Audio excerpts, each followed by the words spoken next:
Hello friends, welcome to my another video. आज हम अपना नेक्स्ट लेक्चर स्टार्ट करेंगे, लेक्चर नंबर 18।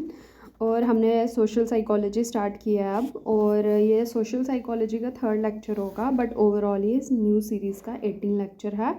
और इससे पहले हमने लास्ट टाइम कवर किया है, एटीट्यूड को कंप्लीट किया था हमने, और एटीट्यूड चेंज के मॉडल भी कर लिए हैं, ठीक है। और आज हम क्या करेंगे, सोशल बिहेवियर का प्रिजुडाइज कवर करेंगे, यूनिट मतलब उसका टॉपिक। और जो हमारा नेक्स्ट लेक्चर में टॉपिक रहेगा वो सोशल कॉग्निशन रहेगा, ठीक है। तो नोट्स के लिए आप टेलीग्राम लिंक को ज्वाइन कर सकते हैं, बट एक चीज़ और है कि अब अगर मैं उधर नोट्स भी अपलोड कर रही हूँ, फिर आप मुझे पर्सनल मैसेज करके मत बोलिए कि नोट्स कहाँ पे हैं। ध्यान से एक ग्रुप में अगर आप सर्च करोगे नोट्स मिल जाएंगे, ठीक है। तो सबको वो दिख रहे हैं, कोई पर्टिकुलर नहीं है कि किसी के लिए मैंने हाइड किए हैं। और अगर आपको नहीं भी मिलते हैं तो आप वीडियो देख के अपने खुद के नोट्स भी बना सकते हैं, अपनी राइटिंग में ज़्यादा अच्छे से समझ आती है। और सबसे इम्पॉर्टेंट है आपको कंसेप्ट समझ आए, नोट्स तो बन जाते हैं साथ साथ में भी। तो मैं ये नहीं बोल रही कि आप मेरे नोट्स में से ही पढ़ो, यहाँ से आपको थोड़ा आइडिया मिल सकता है। और आप और कोई चैनल या और कोई सोर्स पर्टिकुलरली आपको एक दो बुक तो फॉलो करनी है अगर आप नेट की प्रिपरेशन कर रहे हैं तो, ठीक है। चलो अब हम अपना क्या करते हैं, टॉपिक स्टार्ट करते हैं। और मैंने बुक्स भी आपको बताई थी कि कौन कौन सी है जो इंपॉर्टेंट आपको पढ़नी है। अब जैसे सोशल साइकोलॉजी मैं करवा रही हूँ, तो सोशल साइकोलॉजी के लिए आपको एक इंट्रोडक्शन टू साइकोलॉजी की बुक तो पढ़नी है। और आपको 12th की एनसीईआरटी भी पढ़नी है। बिल्कुल किसी के नोट्स पे भी डिपेंड नहीं होना है, खुद से भी चीज़ें सॉल्व करनी है। अगर आप मेरे लेक्चर से कुछ सीख रहे हो तो वो आपको थोड़ी कुछ % हेल्प मिलेगी, बट आप सोचो कि पूरा ये पढ़ के हम कर लेंगे तो वो भी पॉसिबल नहीं होता है, ठीक है। क्योंकि मैं आपको शॉर्टकट नोट्स करवाती हूँ, तो थोड़ा थोड़ा कंसेप्ट आपको खुद भी होना चाहिए। अगर मैं जो करवा रही हूँ इससे आपका क्या हो सकता है, डायरेक्ट क्वेश्चन सॉल्व हो जाएंगे। और उसके बाद मैं असर्शन रीजनिंग भी आपको बताती हूँ, बट जब तक आप खुद से चैप्टर नहीं पढ़ोगे आपकी असर्शन रीजनिंग कभी सही नहीं होगी, ये भी मैं आपको पहले बता रही हूँ, ठीक है। अब आ गया सोशल साइकोलॉजी। और मेरे ये जो नोट्स हैं ये एनसीईआरटी और बैरन के मिक्स हैं, और प्रीवियस ईयर को मिला के जो साथ में आया होता है मैं बताते जाती हूँ। अब आ गया हमारा टॉपिक क्या, प्रीजुडाइज, ठीक है। प्रीजुडाइज या फिर डिस्क्रिमिनेशन भी हम इसको बोल सकते हैं। अब आ गया प्रीजुडाइज क्या है, कब शो करते हैं हम। प्रीजुडाइज हम पढ़ रहे हैं सोशल बिहेवियर के अंदर, ठीक है। और सोशल बिहेवियर आ गया जब आप दूसरों के साथ इंटरेक्ट करते हो, तो जो प्रेजुडाइज है वो भी कब शो करोगे आप, दूसरों के साथ इंटरेक्शन के टाइम, ठीक है। प्रेजुडाइज सिंपल एक एग्जांपल है आपके एटीट्यूड की, जो आप पर्टिकुलर किसी ग्रुप की तरफ अपना बिहेवियर शो करते हो। और वो distorted view of social world भी हम किसको बोलते हैं, प्रेजुडाइज को। डिस्टॉर्टेड यानी कि जो व्यू क्लियर ना हो आपका। अब आ गया प्रेजुडाइज है क्या, ये आपका अफेक्टिव कंपोनेंट यानी कि इमोशनल कंपोनेंट है एटीट्यूड का, ठीक है। अब एक प्रीजुडाइज होता है, एक स्टीरियोटाइप होता है, स्टीरियोटाइप, ठीक है। अब प्रीजुडाइज और स्टीरियोटाइप में क्या डिफरेंस है, प्रीजुडाइज आपका इमोशनल कंपोनेंट है यानी कि इफेक्टिव, और जो स्टीरियोटाइप है वो आपका कॉग्निटिव कंपोनेंट है। ये याद रखना, डायरेक्ट क्वेश्चन आता है अगर आएगा तो, ठीक है। प्रीजुडाइज अफेक्टिव है और स्टीरियोटाइप क्या है, कॉग्निटिव है। अब प्रीजुडाइज देखो क्या, powerful negative attitude toward the member of some social group based on their membership in this group. अब प्रेजुडाइज एक आपका पावरफुल नेगेटिव एटीट्यूड होता है किसी पर्टिकुलर ग्रुप की तरफ, ठीक है। अब वो एटीट्यूड आप किसी ग्रुप की तरफ क्यों शो करोगे, क्योंकि आप फर्स्ट ऑफ ऑल आप क्या हो, किसी एक ग्रुप के मेंबर हो।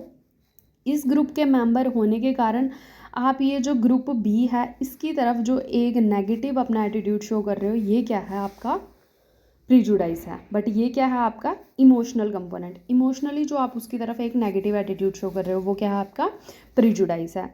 अब उसके बाद आ गया एक स्टीरियोटाइप आता है, वो मैं इधर बताती हूँ आपको, ये जो कॉग्निटिव सोर्स ऑफ प्रीजुडाइज में तब बताती हूँ स्टीरियोटाइप। अब ये जो प्रीजुडाइज है और मेन प्रेजुडाइज में हम क्या करते हैं, डिस्क्रिमिनेशन शो करते हैं दूसरे ग्रुप की तरफ, ठीक है। अब बट एक चीज़ हो रहा है, कभी असर्शन रीजनिंग में आपको ऐसे पूछ सकते हैं कि जो प्रेजुडाइज है वो विदाउट डिस्क्रिमिनेशन भी हम शो कर सकते हैं, तो ये स्टेटमेंट ठीक है। और जो डिस्क्रिमिनेशन है वो भी हम विदाउट प्रेजुडाइज शो कर सकते हैं, ये भी स्टेटमेंट ठीक है, ठीक है। तो ये दोनों स्टेटमेंट्स भी याद रखना कि जो प्रेजुडाइज है वो बिना डिस्क्रिमिनेशन के भी एग्जिस्ट करती है, और जो डिस्क्रिमिनेशन है वो भी बिना प्रेजुडाइज के एग्जिस्ट करता है, ठीक है।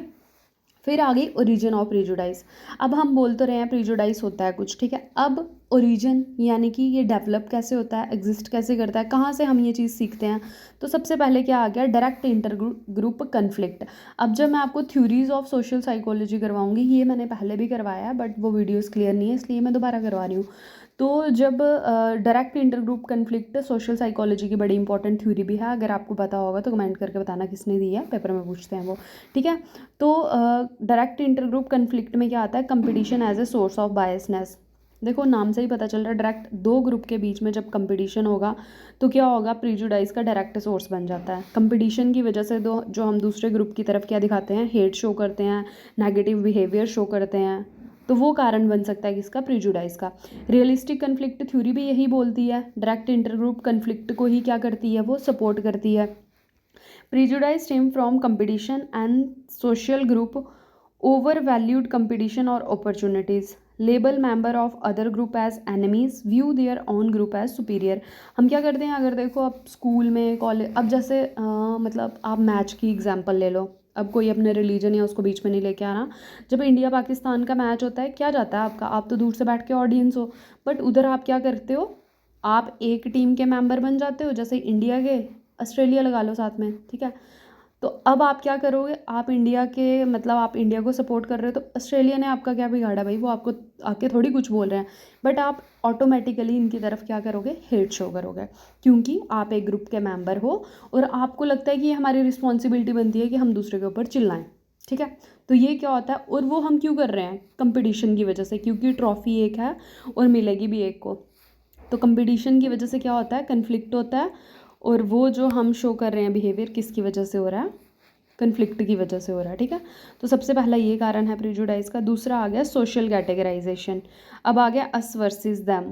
पहला आ गया कंपटीशन किसकी वजह से हो रहा है आपका, सोर्स कम है, और उसके बाद क्या है, मतलब खाने वाले ज़्यादा हैं और चीज़ें कम हैं, उस वजह से हो गया।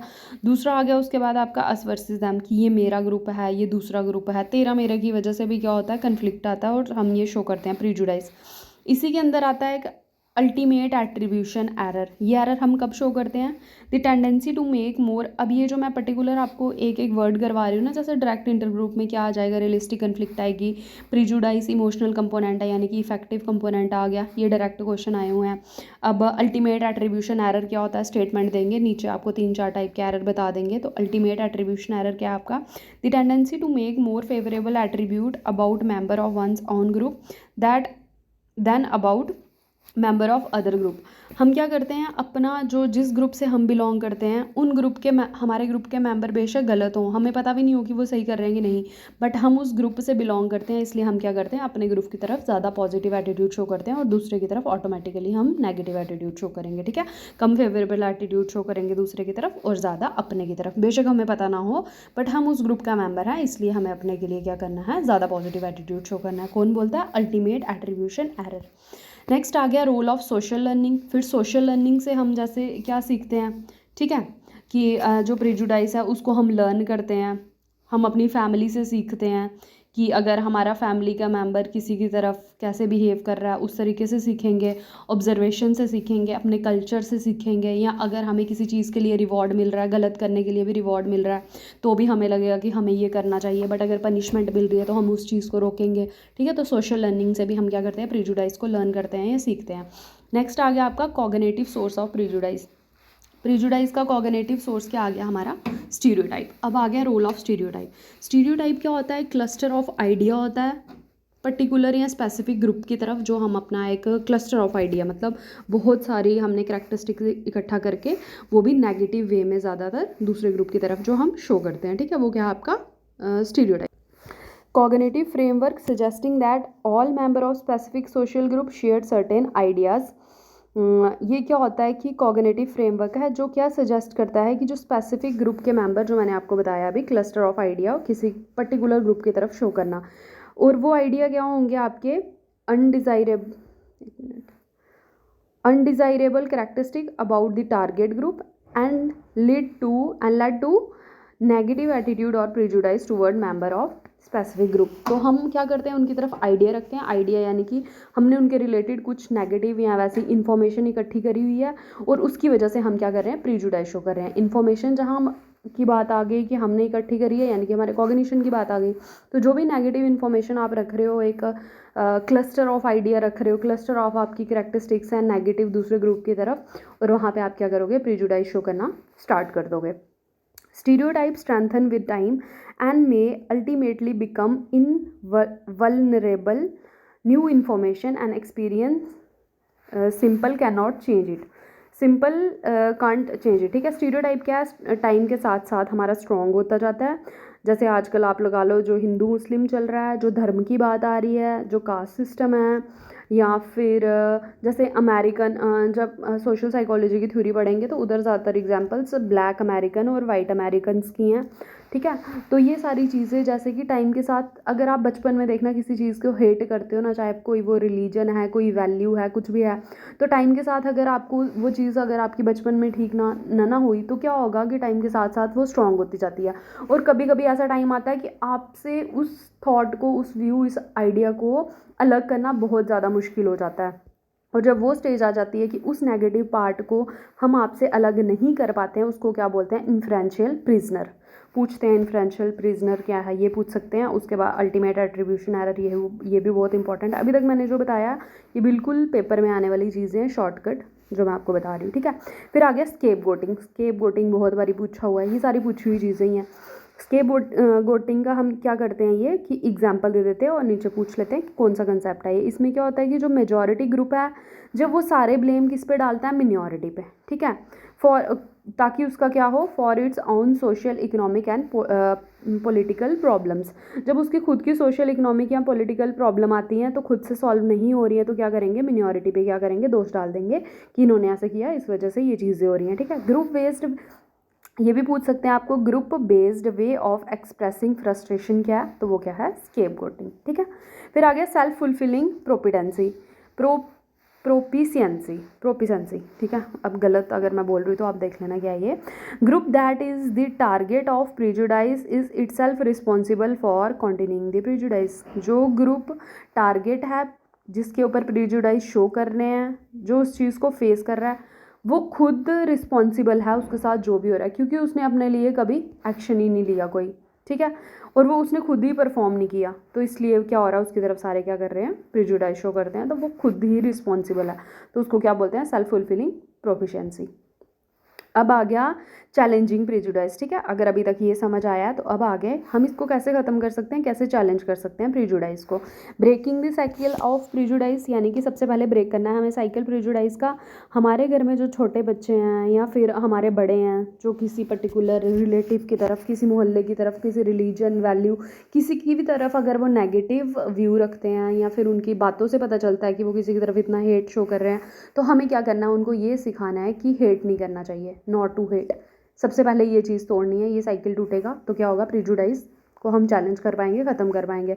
फिर आ गया डायरेक्ट इंटरग्रुप कॉन्टैक्ट। अब इसमें भी दो टाइप के हाइपोथेसिस आती हैं।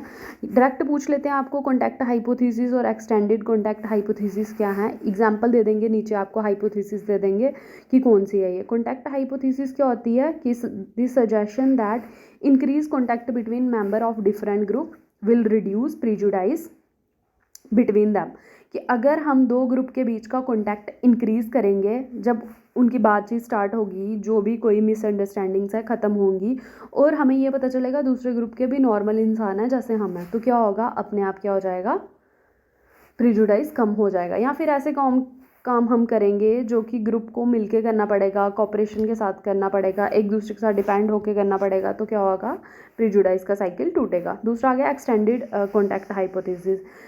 इसमें हम ये देखते हैं कि जो जैसे कि अगर मैं किसी पर्टिकुलर ग्रुप की तरफ हेट शो करती हूँ, तो मुझे पता लगे जो मेरी बेस्ट फ्रेंड है वो उस ग्रुप के साथ कॉन्टैक्ट में और वो उनसे बात करती है, फिर मुझे पता चलेगा अगर मेरी फ्रेंड उनसे बात कर रही है तो हो सकता है कि वो ग्रुप क्या हो, ठीक हो, तो मैं भी धीरे धीरे बातचीत स्टार्ट करूँगी। तो ये क्या होता है, हमारा एक्सटेंडेड कॉन्टैक्ट हाइपोथेसिस।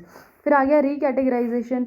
हमें दोबारा से बाउंड्रीज़ को सेट करना है, जो हमने किया अस, दैम या तेरा मेरा, ये सारी चीज़ें हमें ख़त्म करके दोबारा से बाउंड्रीज़ को सेट करना है, ठीक है। तो ये थे आपके तीन क्या कि हम प्रिजुडाइज को कैसे चैलेंज कर सकते हैं, और इन चीज़ को खुद से एक बार रीड कर लेना, ये प्रीवियस ईयर में पूछी हुई हैं, ठीक है। ये फिर मैंने बाद में ऐड किया है, जो स्टार लगाए हुए हैं, ठीक है।